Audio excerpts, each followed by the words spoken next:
Galif. Vahiki Zoke Yitzhak. When Yitzhak became older or aged, Vatechena Einov Miros, his eyes were weakened and he had difficult seeing. He wasn't blind, but we're talking about similar to macular degeneration. Vayikra es Esav beno Hagodol. He called Esav his older son, Vayom Elov. Bini, Vayom Elov Hineni. He says, my son, he says, Hineni. We find throughout the Torah, whenever you find Hineni, we find Hineni by Avram Avinu, we find Hineni by the Ovos, by Yosef, when Yaakov summoned Yosef to go seek out the welfare of his brothers, Yosef says to his father, Hineni, I'm at your beck and call. It's an indication of total submission to whatever the request may be. We all know that Esav's level of kibbud, of honoring his father, was something not to be compared to. He was dedicated to his father at a level which we can't even relate to. He was negated to him. What his father said to him, B'ni, Hineni, I am here for you. Hineni. But again, we only know this from Chazal, but him saying Hineni doesn't mean anything. Esav's level of guile and deception was at a level that it was impossible to be able to evaluate what his intention was. He surpassed and outpaced Lavan endless times over in this area of what we call Ramai, of deception. So although he said Hineni in his heart and what his intention was, it meant something totally different. So although Hineni normally means that, but it is an expression of total submission and negation of oneself to be available to do whatever the requester is asking. Hineni. Now, we find by the Bris Bein Absorim, the covenant between the parts, where Hashem says to Avram to take certain types of animals, cut them in half. This is the process of making the covenant, and it ends the Tor v'Gozol. Tor is the turtle dove, Gozol is the pigeon. And each one of the species represent different nations. Tor, the dove is always the Jewish people. Tor, turtle dove. What's Gozol? Gozol is Edom. Edom is Esav. And why is Esav compared to the Gozol, to the pigeon, which is called Gozol? Shegozlin das abrios. Because their overreaching characteristic that they display is Gozlin das abrios, their ability of deception. That is Edom. Edom is deception. That they present themselves in one light, and it's something totally different. Esav was the master of Gozlin das abrios. The only reason why Rivka knew who Esav was only because Shem, the prophet, had given her a reading, which was a divine reading of who the man was.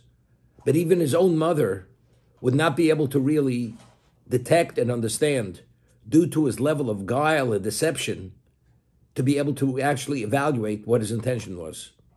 So Rivka only knew that, we'll see in a moment, only because Hashem had revealed it to her through Shem, who was the prophet. Now, we find later, in next week's reading, 2 weeks reading, when Yaakov was returning, he sent agents, or Malochim, to evaluate Esav. After all these years, is he still harboring that hate that he's going to kill him or not? He sends this very valuable gift. It's known as the Doron. And he asks Hashem, Hatzileni noami adochi miad Esav. He prays to God, save me from the hand of my brother, from the hand of Esav. So Rashi over there addresses that. What's this double, this reiteration. Miad Ochi, Miad Esav. We know he only had one brother, it's Esav. So the Midrash, which Rashi doesn't bring, tells us nobody understood Esav more than Yaakov. When he had taken the birthright, which was rightfully his, he had to flee for his life, and he only knew that Esav was harboring Hayden to kill him. Only Rivka knew this. Why did Rivka know this? Because Hashem had revealed it to her through prophecy that Esav is just waiting for his father to pass away because he doesn't want to pain his father to kill Yaakov in his father's lifetime, but he's waiting for the moment to kill Yaakov. Rivka only knew that he had this feeling and this intention because, again, it was revealed to her through prophecy. Otherwise, it was impossible to know. That's he was able to stage it in such a way. Yaakov is saying, here he's sending the gift. He's praying to be saved. He's preparing for war. Yaakov taking every level of preparation to confront his brother, knowing exactly who he is. But yet he says, when he is going to meet Esav, he's concerned that Esav has the ability to put him at ease, that he's a person who really loves him, and at that moment, he will let his guard down, and when he lets his guard down, he will kill him. This is Hatzleni Miad Ochi Miad Esav. Yaakov, knowing from his childhood who the man was, understanding he fled and what he went through due to knowing what his brother wants to do to him, spending 36 years away from his home. He prepares with tefillah, doron, and he prepares for war. After everything's said and done, he's concerned when he meets this person, he'll somehow incapacitate him by exuding a level of love and warmth and friendship that he won't even realize that he's his enemy. This is Gozo. This is the deception and the guile of Esav. This is what he was.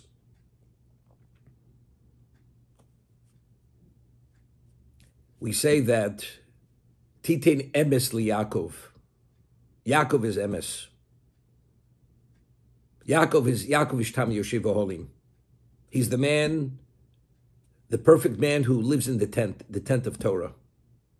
Shlomo Melech, if you want to depict what is Torah in its essence, Shlomo Melech tells us in Mishlei, in Proverbs, Emes kenev al timkor. Acquire truth, don't sell it. The Gemara cites this posuk in Masechus Avodah Zorah, Emes kenev al timkor. Emes is unadulterated truth. As I always say in the name of the Maral, if you take the Aleph away from Emes, what's left? Mem Tov, Mes. Nothing. The Aleph always represents, in the Hebrew alphabet, something which is infinitesimal. You remove that from the Emes, it's what? It's not, it's Mes. Yaakov was Titin Emes li Yaakov, unadulterated truth. The antithesis to Yaakov was Esav, who was the Ramai, who had the level of guile, of falsehood, to the nth degree, the most extreme level, at a level that he could convince you that falsehood is truth. That was the counterbalance, the opposing force against Yaakov. And even Yaakov understood without siyata dishmaya, without divine protection, even he's vulnerable to be actually killed by this person, because his whole essence is opposed to whatever Yaakov stands for. It's very interesting. We know that the Sitra Achra, which is referred to the Yetzer Hara,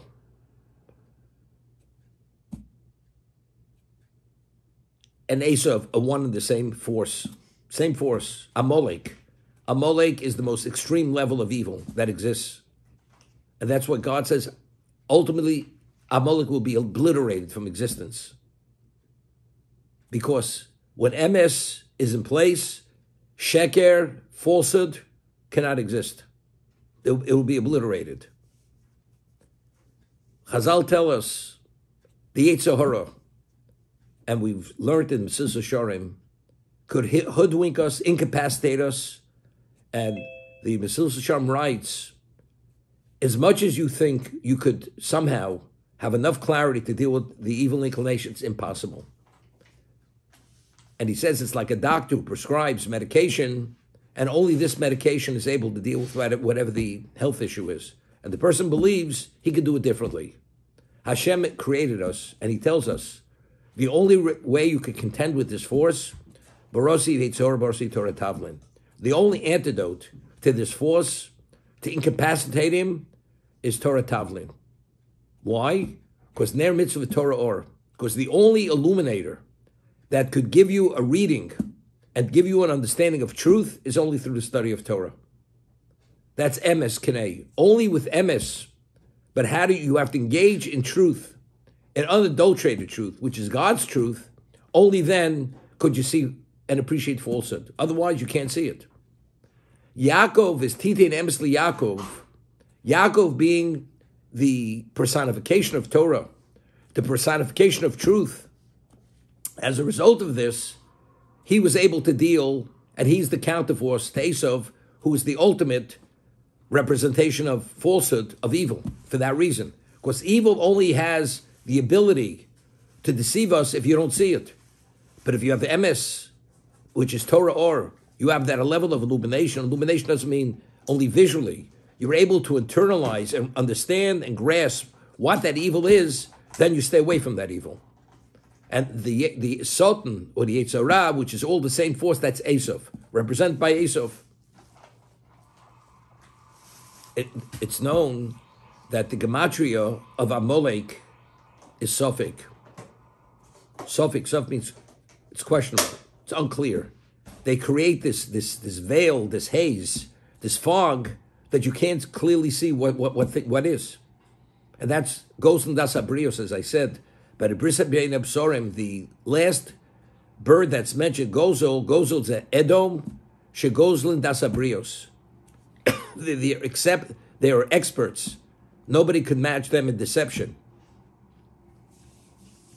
So when he says to his father, Hineni, here I am, I'm at your beck and call, I am negated to you.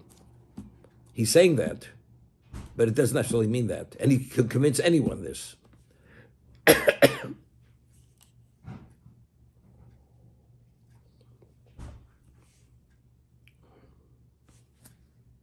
Vayomer, what's the request? Hine nozakanti v'lo yadati yomosi. He says, behold, I am aged. I don't know when I will die. His mother passed away at the age of 127. Avraham Avinu passed away at the age of 175. And Rashi cites Chazal that a person has to be concerned when you're within 5 years of either parent. You don't know if there's a possibility a person could actually surpass the life of a parent, but within 5 years, it's possible that the person himself's life may end within 5 years of the age of the parents. Now he's within the 5 years of his mother, so he doesn't know if he passes away. So he wants to give his son, his firstborn, the blessing before he passes away. So Rashi, take a look at Rashi Beis. Amar Reb Shua ben Korcho, im magia odam leperek avosov. If a person reaches age-wise, within the proximity of the age of his parents, yidag chomesh shanim lefneim, v'chomesh la'achreichein. You have to be concerned 5 years before that and 5 years after that. V'yitzchok ben kovchov gimel. Yitzchok right now is 123 years old. Omar shemel leperek imi ani magia. Maybe I'm going to live only, I'm within the area, the age of my mother. V'meisa baskuf chav zayin. She passed away at 127. Hareini ben chomesh shanim somuch lepirka. I'm within 5 years of when she passed. Lefika chuyudat yomosi. Shema leperik imi, shema leperik abo. I'm not sure what's going to be the extent of my life, my mother's life or my father's life. So what does he ask him? Now, ato sono kelecho, tel yicho v'kashtecho. Sono. Now, when a person sharpens a knife, the Gemara tells us, how do you normally sharpen knives? Either on a grindstone, or you take two knives and you run one blade over the other. That's how you sharpen the knife. So sono kelecho means sharpen the knife, because here he's asking him to make delicacies. So Esav is going to have to slaughter the animal So as we learned in Chulin, if the knife itself has a nick on it, and it's not somehow smoothened, the shechita, the ritual slaughter, is not valid.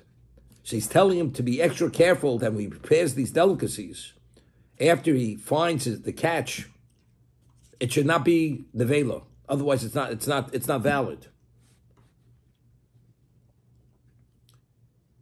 Tel Yecho is what? Is the sword. So Rashi said, why? Because you carry the sword on your waist. So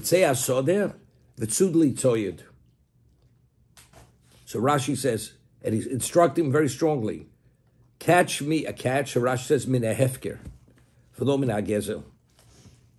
What he understands, Esav is not Yaakov. Esav doesn't have that level of understanding, so he has to instruct him. I mean, if he has to tell him, make sure it's from hefker and it's not stolen property.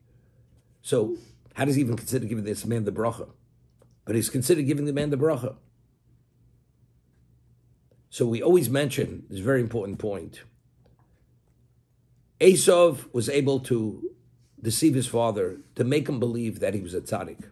But there's no question he wasn't as learned as Yaakov. Yaakov dedicates his whole life to Torah, so there's no question. The more spiritual of the two is who? Was Yaakov. But Esav, although he's not as spiritual, but he's dedicated to be the supporter of Torah. And he will be the Zvulun.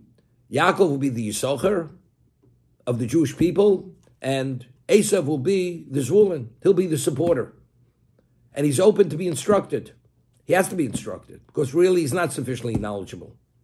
But his dedication is fully dedicated to Yaakov, as Zvulun was dedicated to Yisachar. And this is what Esav had convinced his father, that's his ultimate objective and value in life, is only to support and advance spirituality. So therefore, although he had to instruct and make sure it's ownerless and not someone's property, that wasn't an indicator that he wasn't worthy of the blessing. Because what was the blessing? The blessing was a material blessing. And because it meant kemach in Torah. So Esav would provide the kemach to support the Torah. But Rivka understood. If Esav is the one who has the purse strings, you understand. It's just a question of time before Yaakov is going to be actually strangled by Esav by withholding those purse strings. Therefore, it's essential that Yaakov, not only does he have the spiritual realm, he has to have the material means to guarantee that he has that Torah for that reason.